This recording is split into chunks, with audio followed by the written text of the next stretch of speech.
हाँ जी दोस्तों, कैसे हैं आप सब लोग? आई होप आप सब अच्छे होंगे। सो आज अपन अपने रिवीजन को आगे बढ़ाते हैं विद आवर नेक्स्ट ऐसे using the work of auditors expert ऐसे 620। तो अभी तक देखो अपन ने ऐसे 600 में दो ऐसेज देख लिए एंड अपना लास्ट ऐसा आ चुका है। तो इसमें अपन ने तीनों में क्या बात करी थी कि एक ऑडिटर किसी और के काम को यूज कर रहा है। ऐसे 600 में क्या था कि हम अदर ऑडिटर के काम को यूज कर रहे हैं। ऐसे 610 में क्या था कि हम इंटरनल ऑडिटर के काम को यूज कर रहे हैं। और अब अपना S620 आ गया जिसमें हम एक एक्सपर्ट के काम को यूज करने वाले हैं। तो अब अगर मैं S620 की बात करूँ तो ये कहाँ अप्लाई होता है कि फॉर सपोज अगर आप किसी कंपनी की ऑडिट कर रहे हो तो हो सकता है कि उसमें कुछ ऐसे आइटम्स हो, कुछ ऐसे मतलब ट्रांजेक्शन हो जिनकी नॉलेज आपको नहीं हो। देखो हर चीज आपके अकाउंटिंग फाइनेंस ऑडिटिंग से रिलेटेड नहीं हो सकती। अगर कोई ऐसे अदर देन दी सब्जेक्ट अगर कोई आइटम हुआ आया है तो उसके लिए आपको किसी एक्सपर्ट की हेल्प लेनी पड़ सकती है। अभी अदर आइटम्स क्या हो सकता है, अदर सब्जेक्ट्स क्या हो सकते हैं। फॉर सपोज अगर एक्चुअल वैल्यूएशन है तो वो आपको नहीं आता, एक्चुअली को आता है तो आपको उसकी हेल्प लेनी होगी। अगर आप किसी फार्मास्यूटिकल कंपनी की ऑडिट कर रहे हो तो उसमें ड्रग एक्ट अप्लाई होता है तो उसमें आपको एक ड्रग इंस्पेक्टर की हेल्प लेनी होगी। तो इस तरह से हर इंडस्ट्री में कुछ स्पेशल चीजें हो सकती है जिसके लिए आपको एक पर्टिकुलर एक्सपर्ट की, जो आपका अदर देन अकाउंटिंग फाइनेंस से है, उसकी हेल्प लेनी पड़ सकती है। इसलिए यहाँ पे ये ऐसे आया 620 कि ऑडिटर कैसे किसी और के काम को, एक एक्सपर्ट के काम को यूज कर सकते हैं, उसमें उसकी क्या रिस्पॉन्सिबिलिटीज होगी एंड उसको किस तरह से इसमें रिपोर्टिंग करनी होगी। तो चलिए अब इस ऐसे को अपन शुरू करते हैं। SS620 deals with the auditor's responsibilities regarding the use of work in a field of expertise other than accounting or auditing, when that work is used to assist the auditor in obtaining sufficient appropriate audit evidence. ठीक है। SS620 does not deal with situations where the engagement team includes a member with expertise in specialized areas of accounting or auditing. अभी यहाँ पे बता रहे हैं कि कहाँ कहाँ पे SS620 नहीं लगता है। तो सबसे पहले तो ये आ गया कि अगर आपकी एंगेजमेंट टीम ने किसी एक्सपर्ट को हायर किया है फॉर एरिया जो कि आपका अकाउंटिंग और ऑडिटिंग से ही रिलेटेड है। भाई देखो ऐसे 620 में बहुत साफ साफ लिखा हुआ है कि आप किसी ऐसे फील्ड ऑफ एक्सपर्टीज के लिए एक एक्सपर्ट को ले रहे हो, उसकी हेल्प ले रहे हो जो कि आपका other than accounting and auditing है। तो अगर हमने अकाउंटिंग एंड ऑडिटिंग के लिए लिया है तो वो ऐसे 620 में फॉल नहीं करता। Then the auditor's use of the work of an individual or organization possessing expertise in a field other than accounting or auditing whose work in that field is used by the entity to assist the entity in preparing the financial statements, a management expert which is dealt with in SF7 ऐसे 500। तो देखो ये यहाँ पे क्या बोलना चाह रहे हैं कि अगर आपने किसी एक्सपर्ट का यूज किया है जो कि एक्सपर्टीज तो उसका other than accounting and auditing ही है, लेकिन वो काम, उसके काम को किसने यूज किया, एंटिटी ने यूज किया अपने फाइनेंशियल स्टेटमेंट्स बनाने के लिए, यानी कि वो क्या हो गया, मैनेजमेंट एक्सपर्ट हो गया। अगर आपको थोड़ा सा ऐसे 500 याद हो, अभी अपन ने नहीं किया है लेकिन अगर आपने खुद से उसको पढ़ा हो तो ऐसे 500 में ही लिखा हुआ है कि आप किसी मैनेजमेंट एक्सपर्ट की हेल्प लेकर के अपने फाइनेंशियल स्टेटमेंट प्रिपरेशन में हेल्प ले सकते हो उसकी। तो अगर जो ऑडिटर है उसने भी सिर्फ मैनेजमेंट एक्सपर्ट के काम को यूज किया है तो वो आपका ऐसे 620 में फॉल नहीं करता, बिकॉज ऐसे 620 में जो एक्सपर्ट आता है वो मैनेजमेंट एक्सपर्ट में होता है, यानी उसका एंटिटी से कोई भी लेना देना नहीं होता। मैनेजमेंट एक्सपर्ट का तो एंटिटी मैनेजमेंट सबसे लेना देना होता है। तो अगर हमने मैनेजमेंट एक्सपर्ट के काम को यूज किया है तो ऐसे 620 में आपका फॉल नहीं करेगा। तो ये बेसिकली हमने दो एक्सेप्शन, मतलब आप ये कह सकते हो कि स्कोप आउट है अपना कि जो हमारे ऐसे 620 के एम्बिट में फॉल नहीं करता है। ठीक है, आगे बढ़ते हैं। देखिए नेक्स्ट क्या लिखा हुआ है, the auditor has sole responsibility for the audit opinion express and that responsibility is not reduced by the auditor's use of the work of an auditor's expert. अब आपको याद है तो यही सेम लाइन अपन ने ऐसे 610 में भी पढ़ी थी कि अगर आप इंटरनल ऑडिटर के काम को यूज कर रहे हो तब भी आपकी रिस्पॉन्सिबिलिटी फुल रिस्पॉन्सिबिलिटी रहने वाली है, यानी आपने जो भी रिपोर्टिंग करी उसके लिए आप ही लायबल होंगे। आप ये नहीं कह सकते कि मैंने इंटरनल ऑडिटर के काम पे रिलाई किया था। तो सेम यहाँ पे भी यही लिखा हुआ है कि आप ऑडिटर एक्सपर्ट के काम, मतलब ऑडिटर एक्सपर्ट के काम को यूज करके ये नहीं बोल सकते हो कि मैं इसके काम पे रिलाई किया था तो इस पर्टिकुलर अगर कोई प्रॉब्लम आई है तो आप उससे पूछो, मैं इसके लिए लाइबल नहीं हूँ बिकॉज मैंने तो रिलाई किया था। तो देखो अगर मैं ऐसे 600 के तीनों बात करूँ, 600 सीरीज के तीनों एसेज की बात करूँ तो ऐसे 600 में तो ये था कि आपको डिवीजन ऑफ रिस्पॉन्सिबिलिटी देनी होगी, यानी अदर ऑडिटर एंड जो प्रिंसिपल ऑडिटर है दोनों ही आपके लिए लाइबल होंगे, दोनों ही रिस्पॉन्सिबल होंगे, मतलब जिसने जितना एरिया किया होगा वो उसके लिए रिस्पॉन्सिबल होगा। ऐसे 610 में क्या था कि जो पूरा एक्सटर्नल ऑडिटर यानी स्टैट ऑडिटर है वही रिस्पॉन्सिबल होगा, इंटरनल ऑडिटर की कोई रिस्पॉन्सिबिलिटी नहीं होगी। एंड सेम बात हमारी ऐसे 620 में लिखी हुई है कि पूरी की पूरी रिस्पॉन्सिबिलिटी स्टैट ऑडिटर की रहेगी, ऑडिटर एक्सपर्ट की कोई भी रिस्पॉन्सिबिलिटी रहने वाली नहीं है। तो सिर्फ एक ही ऐसे में अलग लिखा हुआ था, यानी ऐसे 600 में जिसमें दोनों की रिस्पॉन्सिबिलिटीज हमारी थी। तो इस तरह से ये थोड़ी सी मैपिंग आप करके रखना कि कहाँ पे क्या डिफरेंस है, ताकि आप जब मेन एग्जाम्स में अपने क्वेश्चन बनाओ तो ये कंफ्यूजन में नहीं पड़ जाओ कि यार यहाँ पे अपनी डिवीजन रिस्पॉन्सिबिलिटी थी या फिर इसमें तो सिर्फ एक्सटर्नल ऑडिटर लाइबल था। तो इस तरह के आपके कंफ्यूजन नहीं होने चाहिए। ठीक है, आगे देखते हैं। The objectives of the auditor are to determine whether to use the work of an auditor's expert, and if using the work of an auditor's expert, to determine whether that work is adequate for the auditor's purpose. Objectives बहुत simple से कि हमें पहले determine करना है कि हम auditor expert के काम को यूज कर सकते हैं नहीं कर सकते, यानी उस व्यक्ति कॉम्पिटेंस है कि नहीं है। एंड देन अगर हम उसके काम को यूज कर रहे हैं तो क्या उसका काम हमारे लिए एडिक्वेट है क्या, मतलब हमारे जो भी ऑडिट पर्पजेज है, हमें जो भी ओपिनियन बना के देनी है, क्या उसके लिए जो उसने काम किया है वो हमारे लिए सफिशिएंट, हमारे लिए एडिक्वेट है क्या। तो ये दो ही ऑब्जेक्टिव्स हमारे हैं। आगे देखते हैं। हाँ जी, अब नेक्स्ट अपने पास क्या दे रखा है, देखो ये बेसिकली आप ऐसे कह सकते हो एग्जांपल्स हो गए हमारे of the field other than accounting and auditing, जहाँ पे एक ऑडिटर किसी एक्सपर्ट की हेल्प ले सकता है। बेसिकली सिर्फ एग्जांपल्स है, इससे ज्यादा भी आपके हो सकते हैं एरियाज जहाँ पे आप हेल्प लो। तो सबसे पहला क्या है, देखो मैंने यहाँ पे पूरी मैपिंग करके दी है, इसी के अकॉर्डिंग अपन इसे लर्न करने वाले हैं। तो सबसे पहले क्या है, valuation of complex financial instruments and plant and machinery. तो सबसे पहले क्या होगा कि अगर आप किसी फाइनेंशियल इंस्ट्रूमेंट्स या प्लांट एंड मशीनरी की वैल्यूएशन करवानी है तो उसके लिए आप एक्सपर्ट की हेल्प ले सकते हो। अब बेसिकली आप उसमें देखोगे तो दो चीजें हैं, देखो एक फाइनेंशियल इंस्ट्रूमेंट्स। अब आपको अपना अगर इंडेस 109 याद हो तो फाइनेंशियल इंस्ट्रूमेंट्स दो तरह के होते हैं, एक फाइनेंशियल लाइबिलिटीज होते हैं, एक फाइनेंशियल असेट्स होते हैं। तो अब मेरा दूसरा पॉइंट बन गया फाइनेंशियल लाइबिलिटीज से। फाइनेंशियल लाइबिलिटीज से मेरा क्या बना, एक्चुअल कैलकुलेशन ऑफ लाइबिलिटीज। देखो अब ये मत कहना कि मैम ये जो एक्चुअल लाइबिलिटी होती है ये तो हमारी फाइनेंशियल लाइबिलिटी नहीं होती है। भाई मुझे मालूम है नहीं होती है, मैंने तो यहाँ पे सिर्फ आपको मैपिंग करने के लिए, आपको दिमाग में बिठाने के लिए कि क्या क्या पॉइंट्स है, इस तरह से मैपिंग करी है। तो इसको एक्चुअल इंडेस 109 या फिर इंडेस 119 से मत जोड़ देना कि मैम कितने कॉन्सेप्ट ले रहे हैं, भाई सिर्फ आपकी मैपिंग के लिए ही है। ठीक है, तो अपना ये फाइनेंशियल लाइबिलिटी हुआ। फाइनेंशियल लाइबिलिटी से अपना क्या पॉइंट बना, एक्चुअल कैलकुलेशन ऑफ लाइबिलिटीज। ठीक है, अब अपना यहाँ पे प्लांट एंड मशीनरी है। प्लांट एंड मशीनरी से अपन क्या बना सकते हैं, देखो प्लांट एंड मशीनरी, तो प्लांट एंड मशीनरी तो बहुत सारी चीजों की हो सकती है, इनकी भी हो सकती है, ऑयल की हो सकती है, पेट्रोल की हो सकती है, गैस की हो सकती है। तो इस सब में ये जो पेट्रोल ऑयल गैस है, इस सब अपना नेक्स्ट पॉइंट बनता है estimation of oil and gas reserve. मतलब देखो कैसे भी बन सकता है यार, मैंने तो बस एक तुक्के बढ़ाया कि आपको याद हो जाए सारे के सारे पॉइंट्स।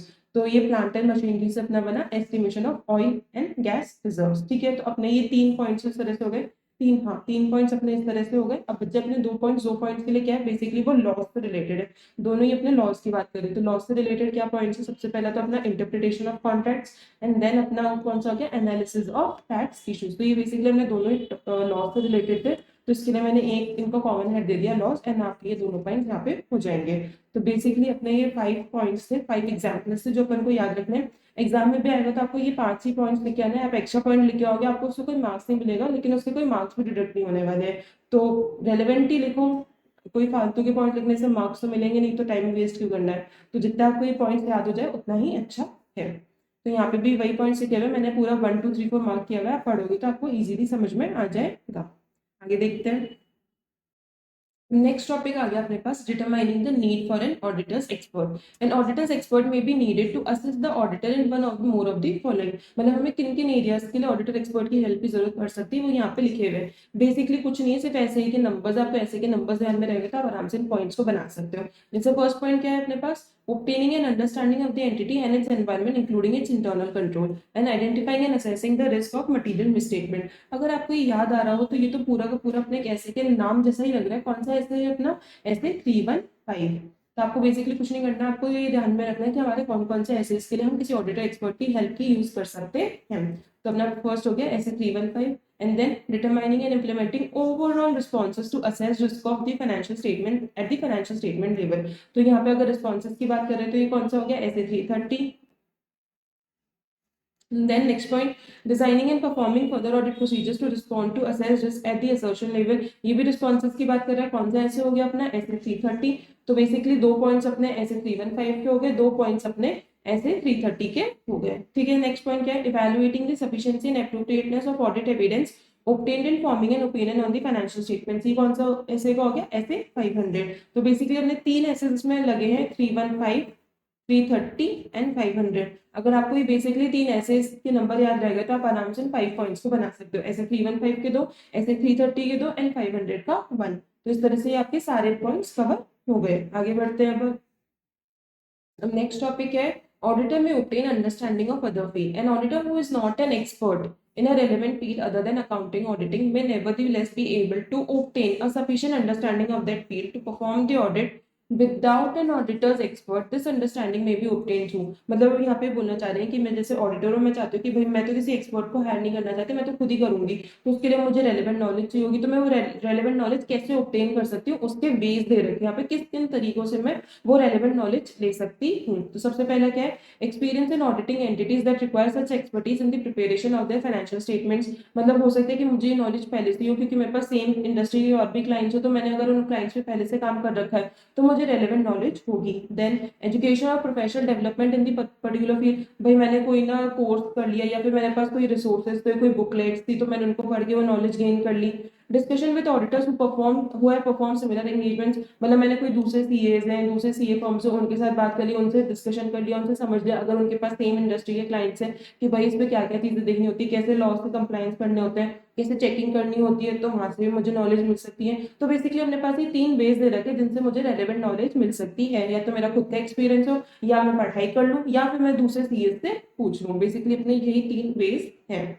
अब आगे क्या दे रखा है, नेक्स्ट टॉपिक देखते हैं। Considerations when deciding whether to use an auditor's expert में इंक्लूड। मतलब अब हम देखेंगे कि हमें ऑडिटर एक्सपर्ट लेना, उसकी हेल्प लेनी चाहिए नहीं लेनी चाहिए, उसके लिए पहले हमें क्या कंसिडर करना पड़ेगा, किन चीज कौन से फैक्टर्स है जिनका ध्यान में रखना पड़ेगा, तभी जाकर के हम किसी एक्सपर्ट को यूज करेंगे। वो सारे यहाँ पे पॉइंट्स लिख रखे हैं। तो सबसे पहला क्या है, whether management has used a management expert in preparing the financial statements. मतलब अगर एंटिटी ने मैनेजमेंट एक्सपर्ट हायर किया तो हम देखेंगे कि क्या वो इंडिपेंडेंटली काम किया है, क्या क्या उसके पास इतनी प्रोफेशनल कॉम्पिटेंस है, क्या अगर उसने तमीज से काम किया है तो मैं उसी के काम को यूज कर लूंगा। तो पहले हमें ये चेक करना पड़ेगा, अगर एंटिटी ने हायर किया है तो क्या हम उसी काम को यूज कर सकते हैं, अगर कर सकते हैं तो हमें अलग से हायर करने की जरूरत नहीं है। तो सबसे पहला पॉइंट तो यही हो गया। Nature and significance of the matter. भाई अगर लग रहा है कि जो मैटर है या जिसके लिए हमें एक्सपर्ट की हेल्प, बिकॉज हमें खुद नॉलेज नहीं है उसके बारे में, अगर वो मैटर सिग्निफिकेंट है तो हमें एक्सपर्ट हायर करना ही पड़ेगा। Then the ROMM in the matter, risk of material misstatement. अगर हमें लग रहा है कि जो हमारा assessed risk of material misstatement है मैटर में वो हाई लेवल का है, तो हमें एक्सपर्ट हायर करना ही पड़ेगा, बिकॉज हम एक्सपर्ट से पूरी चेकिंग कराएंगे कि भाई तू देख इसमें कुछ गड़बड़ी है या नहीं है। Then the expected nature of procedures to respond to identified risks, including the auditor's knowledge of experience with the work of experts. मतलब हमें ये देखना पड़ेगा कि क्या कौन से प्रोसीजर्स हमें लगाने पड़ेंगे टू रिस्पॉन्ड। देखो अभी हमने risk of material statement identify कर लिया, अब वो लग रहा है कि भाई ये थोड़ा मीडियोकर लेवल का है, लेकिन हमें जो प्रोसीजर लगाने पड़ेंगे वो थोड़े से कॉम्प्लेक्स है और हमें खुद से पर्सनली समझ में नहीं आ रहे हैं, तो उसके लिए हमें एक्सपर्ट की जरूरत पड़ेगी, और हमारी इतनी नॉलेज भी नहीं है कि भाई वो जो काम कर रहे हैं वो हम एकदम से समझ पाए। तो इसके लिए जरूरत हो सकती है कि हमें एक्सपर्ट हायर करना ही पड़े। तो बेसिकली यहाँ पे कंसिडरेशन दे रखे थे कि जिसके लिए हमें सोचना पड़ेगा कि हमें एक्सपर्ट हायर करना है या नहीं करना है।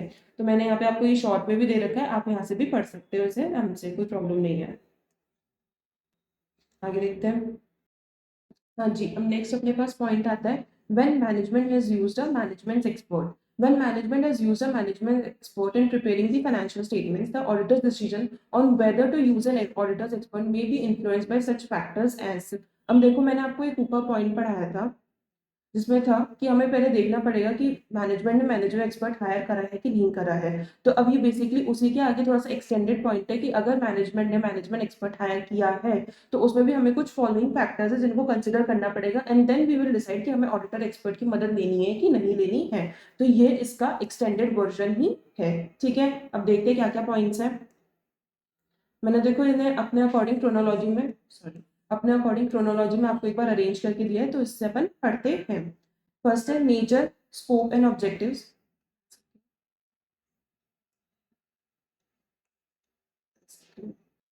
हाँ, फर्स्ट पॉइंट है nature, scope and objectives of expert. मतलब जो भी हमारा मैनेजमेंट एक्सपर्ट है उसके मतलब स्कोप क्या है, उसके ऑब्जेक्टिव क्या है, क्या पर्पज है उसके काम का, तो पहले हमें वो समझना होगा, वो देखना होगा। एंड देन हमें देखना होगा कि जो हमारा एक्सपर्ट है वो मतलब एम्प्लॉय है वही मैनेजमेंट का, या उसे पार्टली एंगेज किया गया, मतलब किसी बाहर से इंसान को उसे कुछ टाइम के लिए ऑन दी कॉन्ट्रैक्ट बेसिस पे एंगेज किया गया है, या फिर वो परमानेंट एम्प्लॉय है कंपनी का। देखो अगर परमानेंट एम्प्लॉय होगा तो वो इतना इंडिपेंडेंट ऑब्जेक्टिवली काम ही नहीं कर पाएगा, लेकिन अगर कुछ टाइम के लिए बाहर से किसी को एंगेज किया है, हायर किया है, तो उस केस में वो शायद इंडिपेंडेंटली ऑब्जेक्टिवली काम कर सके।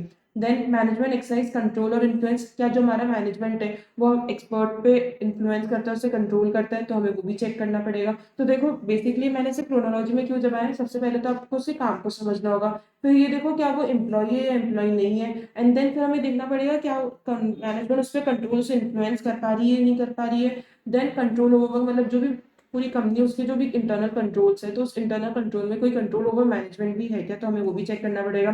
तो बेसिकली देखो दोनों कंट्रोल में फर्क है। पहला कंट्रोल तो ये है कि मैनेजमेंट मतलब कि ना जो अदर देन जो भी आपके फॉर्मल कंट्रोल्स है उनसे जाकर के उस पर इन्फ्लुएंस करिए, उसे मतलब आप ऐसे तो धमका रही है कि भाई तू इसी तरह से काम करेगा। और फिर नेक्स्ट वाला है कि जो भी हमने फॉर्मल कंट्रोल्स, हमने जो भी पूरे रिटर्न में कंट्रोल्स बना रखे, क्या कोई कंट्रोल है क्या मैनेजमेंट एक्सपर्ट के ऊपर, तो दोनों ही कंट्रोल में थोड़ा सा फर्क है, लेकिन इनको साथ में पढ़ोगे तो ज्यादा आपको ईजी अंडरस्टैंडिंग इनकी बनेगी। देन कॉम्पिटेंस एंड कैपेबिलिटीज, क्या उसमें इतनी कॉम्पिटेंस है क्या, हमें उसकी कॉम्पिटेंस भी चेक करनी पड़ेगी। Then subject to technical standards professional और इंडस्ट्री रिक्वायरमेंट्स, क्या हमारा जो मैनेजमेंट एक्सपर्ट है उस पर कुछ टेक्निकल स्टैंडर्ड्स प्रोफेशनल रिक्वायरमेंट्स लगती है नहीं लगती है, क्या उसे उसी के अकॉर्डिंग काम करना है, एंड क्या वो उसके अकॉर्डिंग काम कर रहा है नहीं कर रहा है, वो भी हमें चेक करना होगा। तो बेसिकली 6 कंसिडरेशन है जो हमें चेक करने पड़ेंगे before deciding whether we have to hire a auditor expert और नॉट। तो यहाँ पे भी मैंने वही पॉइंट मतलब वही पॉइंट्स लिखे हुए उन्हीं की समरी यहाँ पे। तो बेसिकली अगर आपने समरी को कर लिया तो आपको ये 6 पॉइंट्स आराम से हो जाएंगे, एंड इसको इसी क्रोनोलॉजी में करना, आपको ज्यादा जल्दी से ये लर्न हो जाएंगे। आगे देखते हैं अपन अब। चलिए अब नेक्स्ट अपने पास आता है, देखो अभी तक अपन ने देख लिया कि क्या कंसिडरेशंस हमें देखने पड़ेंगे before deciding whether we have to use the auditor expert और नॉट। तो अभी हमने डिसाइड कर लिया कि हमें ऑडिटर एक्सपर्ट को यूज करना है। तो अब अपन ने उस एक्सपर्ट को यूज किया है, तो अब उसके काम को इवेलुएट करने के लिए क्या उसने प्रॉपरली काम को किया है कि नहीं किया है, उसके लिए हमें कुछ ऑडिट प्रोसीजर्स लगाने होंगे। अब वो ऑडिट प्रोसीजर्स का नेचर टाइमिंग एंड एक्सटेंट क्या होगा, उसके लिए भी कुछ कंसिडरेशन है कि भाई हमें ज्यादा मतलब चेकिंग करनी है उसके काम की यानी कम चेकिंग करनी है, तो उसके लिए भी हमारे कुछ कंसिडरेशन है, उन्हें हमें देखना पड़ेगा, and then we will decide कि हमारा कितना एक्सटेंसिव वर्किंग उसके वर्क के ऊपर होगी। तो सबसे पहले अपने पास क्या दे रखा है, the nature of the matter to which that expert's work relate, मतलब अगर अब जो नेचर ऑफ द मैटर है मतलब बहुत ही ज्यादा सिग्निफिकेंट मैटर है जो हमारी कंपनी के मतलब ओवरऑल फाइनेंशियल स्टेटमेंट्स को एडवर्सली बहुत ज्यादा इम्पैक्ट कर सकता है, तो उसको हमें बहुत अच्छे से चेक करना पड़ेगा कि उसने काम प्रॉपरली किया है कि नहीं किया है। रूमर इन दी मैटर, मतलब अगर आपको लग रहा है कि आपका risk of material statement high हो सकता है इसमें, तो भी आपको एकदम उसे प्रॉपरली चेक करना पड़ेगा। The significance of that expert's work in the context of the audit, मतलब आप जो एक्सपर्ट ने काम किया बेसिकली आप ये देखोगे तो सब एक जैसे आपको पॉइंट लगेंगे, बट अलग अलग ही आपको एक बार इन्हें याद करना होगा। मतलब जो भी एक्सपर्ट का काम है वो बहुत ज्यादा सिग्निफिकेंट है इन दी ऑडिट, मतलब अगर मैटर सिग्निफिकेंट होगा तो उसका काम भी सिग्निफिकेंट होगा, तो अगर उसका काम सिग्निफिकेंट है तो आपको उसको प्रॉपरली चेक करना पड़ेगा। Auditors knowledge of an experience with the previous work, देखो ठीक है आपका ऑडिटर एक्सपर्ट काम कर रहा है, आप उसको रिलाई भी कर रहे हो, लेकिन आपको खुद को भी तो एक्सपीरियंस होना चाहिए, आपको खुद भी तो नॉलेज होनी चाहिए कि आप उसके काम को चेक कर सको। अगर आपको नॉलेज ही नहीं होगी, एक्सपीरियंस ही नहीं होगा कि उसके काम को चेक कैसे करना है, या फिर उसके साथ अगर आपने कोई भी प्रायर वर्क एक्सपीरियंस आपका नहीं होगा, तो आप कैसे जानोगे कि भाई वो प्रॉपरली काम करता है कि नहीं करता है, as per technical standards, as per professional requirements जो भी उस पर एप्लीकेबल होती है उसके अकॉर्डिंग काम करता है कि नहीं करता है। तो उसमें भी आपको एक बार चेकआउट करना पड़ेगा। whether that expert is subject to auditors firm quality control policies and procedures, आपको याद हो तो मैंने आपको एक स्टैंडर्ड पढ़ाया था SQC 1, अगर नहीं पढ़ा हो तो आप जाके प्लेलिस्ट पे चेक कर सकते हो। पहला जो मैंने अपना रिवीजन किया है वही SQC 1 का किया है। तो अब मैंने इसमें बात कर रहे थे कि जो भी हमारा SQC 1 होता है वो पूरे ओवरऑल फर्म पे क्वालिटी कंट्रोल लगाता है कि आपकी जो ओवरऑल फर्म है उस पर आपको क्वालिटी लगानी है ताकि आपके सारे एंगेजमेंट्स विद क्वालिटी परफॉर्म हो सके। अभी ऐसा नहीं कि वो सिर्फ ऑडिट एंगेजमेंट पे लगते हैं, वो हर तरह के एंगेजमेंट पे एप्लीकेबल होता है। तो यहाँ पे ये लिखा हुआ है कि आपका वो एक्सपर्ट जो है वो आपके विद इन दी फर्म का कोई इंसान है जिसपे ये क्वालिटी कंट्रोल के जो पॉलिसीज एंड प्रोसीजर्स है वो एप्लीकेबल होते हैं, या आप किसी बाहर के बंदे को पकड़ के लेके आए। भाई देखो अगर बाहर के कोई बंदे को पकड़ के लेके आओगे तो आपको जरूरी नहीं है कि आप उसकी क्वालिटी पे रिलाई कर सको, लेकिन आपके अंदर का बंदा होता है तो आपको पता है कि भाई हमारी फर्म के जो quality control policies and procedures है उसके अकॉर्डिंगली वो काम करेगा, तो उस पर रिलायबिलिटी आपकी ज्यादा होती है, तो आपको ज्यादा चेकिंग करने की जरूरत नहीं होती। लेकिन अगर कोई बाहर का बंदा है तो आप उसकी क्वालिटी पे भरोसा एकदम से नहीं कर सकते, तो उसमें आपको ज्यादा चेकिंग करनी पड़ेगी। तो बेसिकली हमने ये 5 पॉइंट्स है जिनके बेसिस पे आप डिसाइड करोगे कि आपको अपने ऑडिट प्रोसीजर्स का नेचर टाइमिंग एंड एक्सटेंट कितना रखना है। आगे देखते हैं, द फॉलोइंग फैक्टर्स में suggest the need for different और मोर एक्सटेंसिव प्रोसीजर। अब ये देखो इसका थोड़ा सा एक्सटेंडेड वर्जन ही कह सकते हो कि कुछ अभी एरियाज अपने पास दे रखे हैं जिसमें आपको एक्सटेंसिव प्रोसीजर यानी ज्यादा प्रोसीजर ही लगाने होंगे। तो देखो आप ये ऊपर वाले पॉइंट से को रिलेट टू सिग्निफिकेंट मैटर। मैंने आपको पहले बोला था कि अगर सिग्निफिकेंट मैटर होगा तो आपको ज्यादा चेकिंग, ज्यादा प्रोसीजर्स लगाने होंगे। तो ये नेचर ऑफ द मैटर से रिलेटेड हो गया अपना पॉइंट। अगर नेचर ऑफ द मैटर पहले तो अपन ने पढ़ा, नेचर ऑफ द मैटर ज्यादा सिग्निफिकेंट है नॉन सिग्निफिकेंट है उसके अकॉर्डिंग डिसाइड होगा। अब अगर आपका सिग्निफिकेंट है तो आपको एक्सटेंसिव प्रोसीजर्स लगाने होंगे। Then the auditor has not previously used the work of an auditor's expert and has no prior work knowledge। अगर आपको उसके प्रायर वर्क नॉलेज नहीं होगी, उसके काम की पहले से कोई मतलब एक्सपीरियंस आपका नहीं होगा, तो उसमें आपको ज्यादा प्रोसीजर्स लगाने ही होंगे। तो यहाँ पे जो अपना डी पॉइंट था ऑडिटर्स नॉलेज एंड एक्सपीरियंस, उसी का ही एक्सटेंडेड वर्जन है ये वाला। Then auditor's expert is performing procedures that are integral to the audit rather than being consulted to provide an advice on an individual matter. ये क्या है, जैसे अगर मैंने आपको बताया था significance of the expert's work, कि अगर आपका जो एक्सपर्ट का काम है वो सिग्निफिकेंट है तो उसमें आपको एक्सटेंसिव प्रोसीजर्स लगाने होंगे। अब ये नीचे उसी से एक्सटेंडेड वर्जन आप कह सकते हो कि जो भी एक्सपर्ट ने काम किया है वो आपके इंटीग्रल टू द ऑडिट, मतलब आपके मेन ऑडिट से बहुत ही ज्यादा सिग्निफिकेंट मैटर रखता है, तो उसमें आपको ज्यादा चेकिंग करनी पड़ेगी। ऐसा नहीं है कि बस आपने कोई कंसल्टेशन दे दी, भैया उससे हमने पूछा कि ये काम कैसे होगा और उसने consultation they the and that's over. नहीं भैया, उसने एक्सटेंसिव काम किया, उसने बेसिकली जो ग्राउंड लेवल पे वर्क होता है वो किया है, तो उसको आपको प्रॉपरली चेक करना ही होगा। ठीक है। The expert is an auditor, external expert, and is not therefore subject to the firm's quality control policies and procedures। मतलब ये कोई बाहर का बंदा है तो बाहर के बंदे में तो आपको एक्स्ट्रा चेकिंग करनी ही होगी। तो बेसिकली हमने ये जो 4 पॉइंट्स थे A, C, D, E, उसी की एक्सटेंडेड वर्जन या एक्सटेंसिव प्रोसीजर्स वाले ये वर्जन यहाँ पे लिखे हुए हैं। तो बेसिकली अगर हमने ये लर्न कर लिया तो आप साथ ही साथ इनको भी आराम से रिटेन कर सकते हो। ठीक है। आप रोमम से भी देख सकते हो। रोमम से क्या होगा, अगर आपको लग रहा है कि हाई रोमम है तो आपको एक्सटेंसिव प्रोसीजर्स लगाने होंगे, तो उसमें तो कोई ज्यादा आपका डिफिकल्ट पॉइंट है नहीं। तो बेसिकली 4 पॉइंट्स है, 4 पॉइंट्स अपने मॉड्यूल में दे रखे, तो आपको इन 4 पॉइंट्स को ही लर्न करना है। ठीक है, आगे देखते हैं अपन। हाँ जी, हम नेक्स्ट पॉइंट पे चलते हैं। The competence, capabilities, and objectivity of the auditor's expert. The auditor shall evaluate whether the auditor's expert has the necessary competence, capabilities, and objectivity for the auditor's purposes. In the case of an auditor's external expert, the evaluation of objectivity shall include inquiry regarding interest and relationships that may create a threat to the expert's objectivity.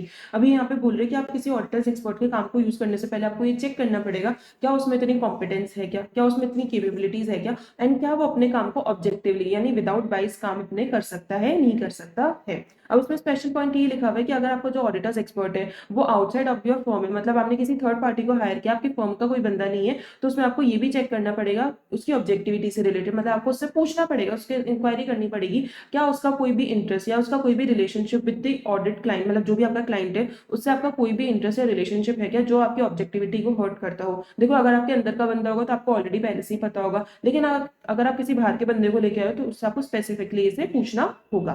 ठीक है, next point क्या दे रखा है, the relevance of the auditor's expert, मतलब other matters में अपने पास अब क्या पॉइंट दे रखा है, the relevance of the auditor's expert's competence to the matters for which that expert's work will be used including any area of speciality within that expert's field. मतलब आपको ये भी कंसिडर करना पड़ेगा कि भाई जो ऑडिटर एक्सपर्ट में उतनी कॉम्पिटेंस है क्या related to the work which we are using him, मतलब जिस भी फील्ड के लिए, जो भी other than accounting and auditing field के लिए हम उसके काम को यूज करना चाह रहे हैं, क्या उसमें उस रेलेवेंट फील्ड की उतनी कॉम्पिटेंस मतलब नॉलेज एंड एक्सपीरियंस है भी क्या, तो हमें ये भी चेक करना पड़ेगा। मतलब बेसिकली सिंपल सा पॉइंट है। अब ये जो पॉइंट्स है ना आपको इन्हें लर्न करने की जरूरत नहीं, बस आप एक बार थोड़ा सा पढ़ के या फिर सुन के हमने मतलब दिमाग में बैठा लो कि हाँ भाई ऐसा आपको कॉम्पिटेंस, कैपेबिलिटीज एंड ऑब्जेक्टिविटी वगैरह आपको चेक करनी होगी। देन नेक्स्ट पॉइंट क्या दे रखा है, the auditor's expert's competence with respect to relevant accounting and auditing requirements, मतलब ऑडिटर एक्सपर्ट को थोड़ी ये भी जानकारी होनी चाहिए, थोड़ी इसकी भी कॉम्पिटेंसी होनी चाहिए कि भाई वो जिस काम को यूज कर रहा है उसका relevant accounting and auditing terms में क्या इंपैक्ट आने वाला है उसकी भी थोड़ी नॉलेज होनी चाहिए, ताकि वो अकॉर्डिंगली मतलब थोड़ा सा काम को समझ के कि भाई उसके काम को कहाँ यूज किया जाएगा उसके अकॉर्डिंगली वो अपने काम को करे। देन सेकेंड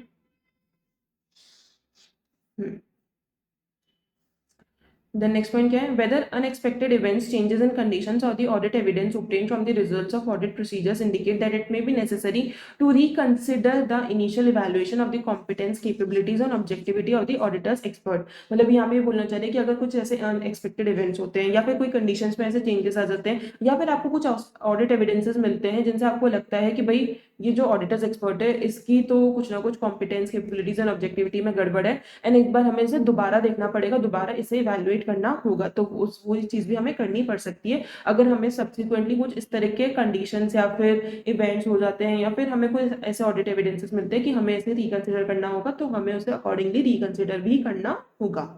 ठीक है, अब नेक्स्ट उस पे देखते हैं। हाँ जी, अब नेक्स्ट पॉइंट अपना ऑब्जेक्टिविटी से रिलेटेड है कि हमें अगर उसकी ऑब्जेक्टिविटी पे कोई थ्रेट है तो हमें उसको इवैल्यूएट करना पड़ेगा, उससे बेसिकली हमें पूछना पड़ेगा, इंक्वायर करना पड़ेगा कि भाई उसकी ऑब्जेक्टिविटी को थ्रू एनी इंटरेस्ट और रिलेशनशिप हर्ट तो नहीं हो रही है। तो यहाँ पे क्या दे रखा है, the evaluation of the significance of threats to objectivity and of whether there is a need for safeguards that may depend upon the role of the auditor's expert and the significance of the expert's work in the context of the audit. मतलब basically हमें उसे evaluate करना पड़ेगा कि उसकी objectivity पे कोई threat है तो नहीं है, और हमें क्या एप्लीकेबल सेफगार्ड्स लगाने की जरूरत पड़ेगी या नहीं पड़ेगी। आगे देखते हैं।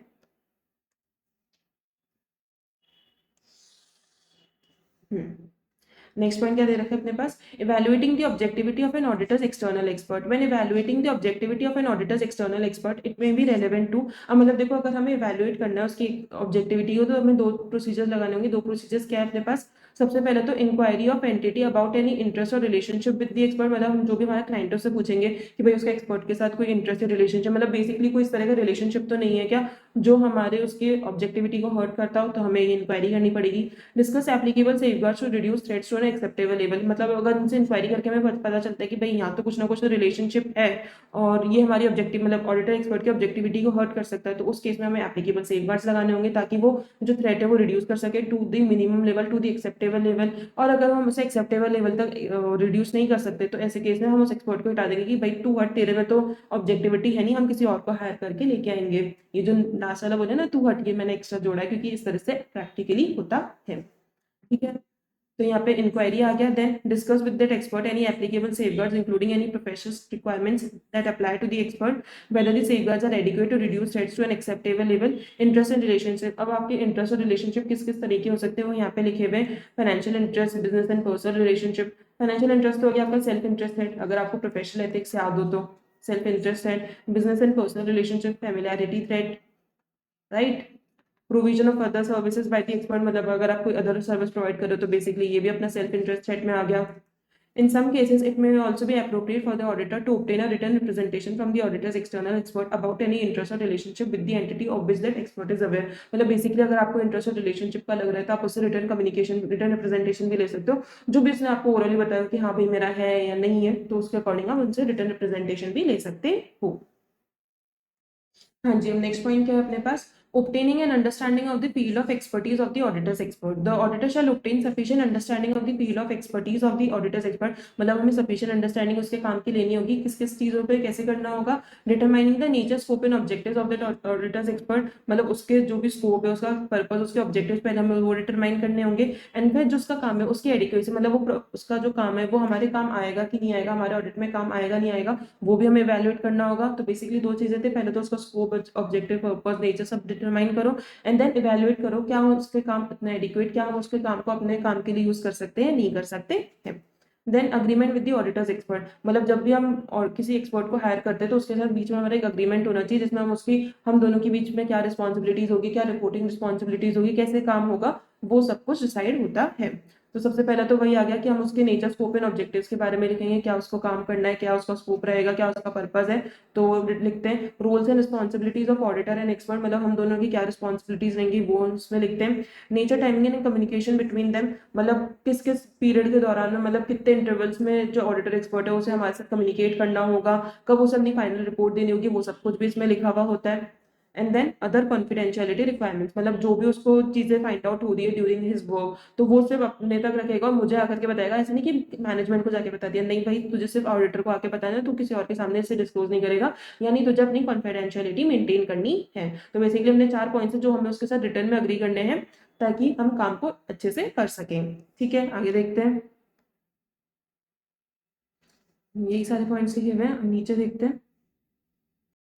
हाँ जी, अब नेक्स्ट पॉइंट में आ गया कि अब हम उसके काम को इवैल्यूएट करना है कि क्या उसका काम एडिक्वेट है, क्या हम उसके काम को अपने काम के लिए, अपनी ऑडिट के लिए यूज कर सकते हैं कि नहीं कर सकते हैं। तो उसके काम को इवैल्यूएट करने के लिए 3 चीजें जो हमें उसकी चेक करनी होगी। क्या क्या चीजें चेक करनी होगी, मैंने देखा नीचे आपको लिख के दे रखा है, बताती हूँ।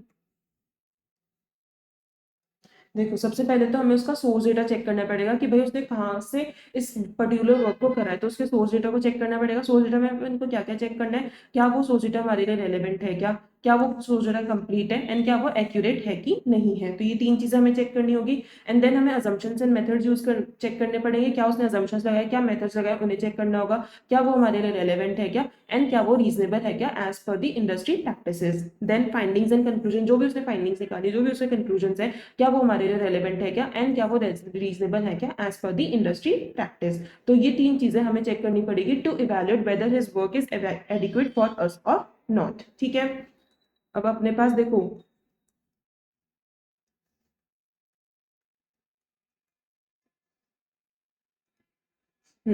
अब अपने पास फाइंडिंग्स एंड कंक्लूजन्स के लिए थोड़ा सा आगे एक्स्ट्रा मैटर दे रखे हैं, उसको अपन पढ़ लेते हैं। क्या क्या दे रखा है? The findings and conclusions of the auditor's expert, specific procedures to evaluate the adequacy of the expert's work for the auditor's purposes में इंक्लूड, मतलब उसकी फाइंडिंग्स एंड कंक्लूजन्स को अपन को इवैल्यूएट करने के लिए कुछ अपने पास स्पेसिफिक प्रोसीजर्स दे रखे हैं, वो अपन एक बार पढ़ लेते हैं। सबसे पहले तो क्या है, हम इंक्वायरी करेंगे ऑडिटर एक्सपर्ट से, उससे पूछेंगे कि भाई तू इस कंक्लूजन पे कैसे पहुंचा है। Reviewing the auditor's experts working papers and reports, उसके वर्किंग पेपर्स को रिव्यू करेंगे, समझेंगे कि भाई इसने जो कंक्लूजन ड्रॉ करा है, तो जिस एविडेंस को इसने बेस बनाया, क्या वो एविडेंस सही है कि नहीं है। देन कोरॉबोरेटिव प्रोसीजर्स, मतलब हम कुछ चीजें खुद से लगाएंगे। कोरॉबोरेटिव क्या होता है कि जो उसने काम करके दिया है, जो भी उसके एविडेंसेस है, उसके बेसिस पे हम खुद से प्रोसीजर लगाएंगे and then we will decide कि जो हमारे कंक्लूजन आए हैं और जो उसके कंक्लूजन है, क्या वो सेम है कि नहीं है।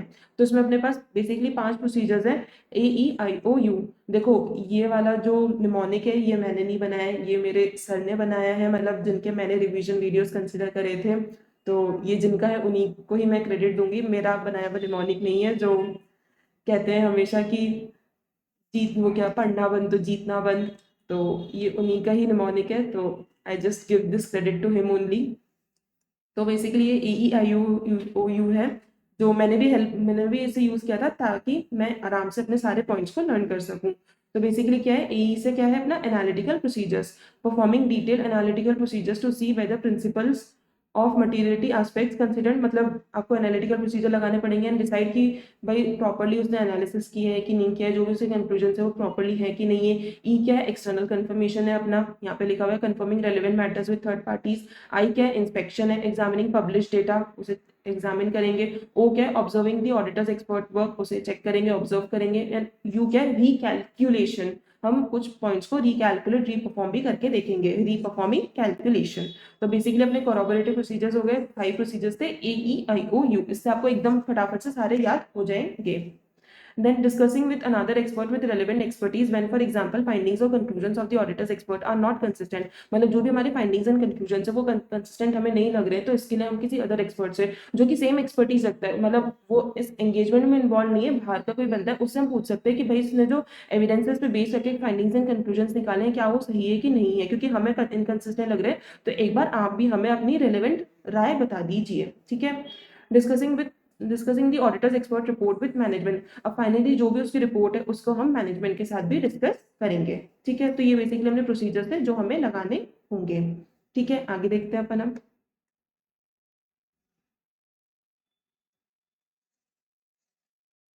अभी हमने अजम्पशंस एंड मेथड्स का आ गया, इसमें आपको ये पूरा रेलेवेंट पैरा, ये मतलब ये पैरा पढ़ने की जरूरत नहीं, इसमें आपको सिर्फ रेलेवेंस एंड रीजनेबलनेस याद रखना होगा। देन ये अपना सोर्स डेटा का, सोर्स डेटा में भी रेलेवेंस, कंप्लीटनेस एंड एक्यूरेसी आपको ध्यान रखना है, ये पूरा पैराग्राफ पढ़ने की नीड नहीं है। आगे चलते हैं। हाँ जी, अब नेक्स्ट अपने पास टॉपिक आ गया कि आपने उसके काम को इवैल्यूएट कर लिया, अब आपने कंक्लूड किया है कि उसका काम एडिक्वेट नहीं है, तो उस केस में आपको क्या करना पड़ेगा, या तो आप उससे अग्री करो कि भाई तू फर्दर काम कर, या फिर आप खुद ही फर्दर प्रोसीजर्स लगा लो। अब आपने ये दोनों काम कर लिए, उसके बाद भी आप ये कंक्लूड करते हो कि आप इस मैटर को रिजॉल्व नहीं कर पा रहे हो, तो उस केस में आपको क्या करना पड़ेगा, मॉडिफाइड ओपिनियन देनी पड़ेगी। मॉडिफाइड ओपिनियन में क्या क्या जा सकता है, या तो क्वालिफाइड ओपिनियन जा सकती है, डिस्क्लेमर ऑफ ओपिनियन जा सकती है। क्वालिफाइड ओपिनियन कब जाएगी, जब मैटर मटीरियल तो है लेकिन परवेजिव नहीं, और डिस्क्लेमर कब जाएगी, जब आपका मैटर मटीरियल भी है, परवेजिव भी है। नेक्स्ट अपना क्या है, reference to the auditor's expert in the auditor's report, क्या आपको ऑडिटर्स एक्सपर्ट के काम का रेफरेंस देना है ऑडिटर रिपोर्ट में? The answer is no, general उसमें आपको नहीं देना है। The auditor shall not refer to the work of an auditor's expert, चलिए मैं यहाँ से नहीं आपको इससे पढ़ाती हूँ, मेरी समरी से रेफरेंस से रिलेटेड है। अगर आपकी अनमॉडिफाइड ओपिनियन है तो उस केस में आपको रेफरेंस देने की जरूरत नहीं है जब तक कि लॉज एंड रेगुलेशंस ने आपको नहीं बोला हो। मतलब जनरल केस में आपको कोई भी इस तरह का रेफरेंस नहीं देना है, लेकिन अगर आप पे जो भी लॉज एंड रेगुलेशंस अप्लाई हो रहे हैं उन्होंने कहा कि आपको रेफरेंस देना होगा, तो उस केस में आपको रेफरेंस दे सकते हो। लेकिन अगर आपके मॉडिफाइड ओपिनियन है तो उस केस में आपको लगता है कि इस मॉडिफाइड ओपिनियन को समझाने के लिए मुझे एक्सपर्ट की वर्किंग का रेफरेंस देना होगा, तो मैं दे सकती हूँ। लेकिन इन दोनों ही केसेस में मुझे इस चीज का ध्यान रखना है कि मुझे एक लाइन और ऐड करनी है, that it does not reduce the auditors responsibility for that opinion. यानी हम इस रेफरेंस को दे रहे हैं, मतलब ऑडिटर एक्सपर्ट के काम का रेफरेंस दे रहे हैं, स्टिल पूरी की पूरी रिस्पॉन्सिबिलिटी ऑडिटर की है, कोई भी रिस्पॉन्सिबिलिटी ऑडिटर एक्सपर्ट पे शिफ्ट नहीं हो रही है। पूरे काम के लिए, पूरी रिपोर्टिंग के लिए मैं एज एन ऑडिटर ही रिस्पॉन्सिबल हूँ। ठीक है, तो इस तरह से ये हमें एक लाइन नीचे देनी होगी। एंड हमें unmodified opinion and modified opinion में रेफरेंस देना है कि नहीं देना है वो हम अकॉर्डिंगली उसे डिसाइड करेंगे। So here we have completed our SA 620 also. छोटा सा ऐसे था, ज्यादा कुछ इसमें था भी नहीं, ज्यादा इसमें बड़ा ऐसे नहीं था, बहुत ही मतलब बेसिक सी बातें लिखी हुई थी। एंड कुछ तो अपने ऐसे 600 एंड ऐसे 610 से बहुत ज्यादा मेल खाती हुई थी, तो फटाफट से अपना ये ऐसे खत्म हो गया। सो आई होप आप लोग को पसंद आया होगा, वीडियो पसंद आया हो, थोड़ा लगा हो कि ऐसे 620 हमारा बहुत अच्छे से इन डिटेल कवर हो गया हो, तो एक लाइक और कमेंट करके मुझे ज़रूर बताइएगा। एंड ये आपको नोट्स चाहिए हो तो ये आपको टेलीग्राम चैनल से मिल जाएंगे, टेलीग्राम चैनल का लिंक आपको डिस्क्रिप्शन बॉक्स में गिवन है। So here for now, here this is Nandini Gupta signing off.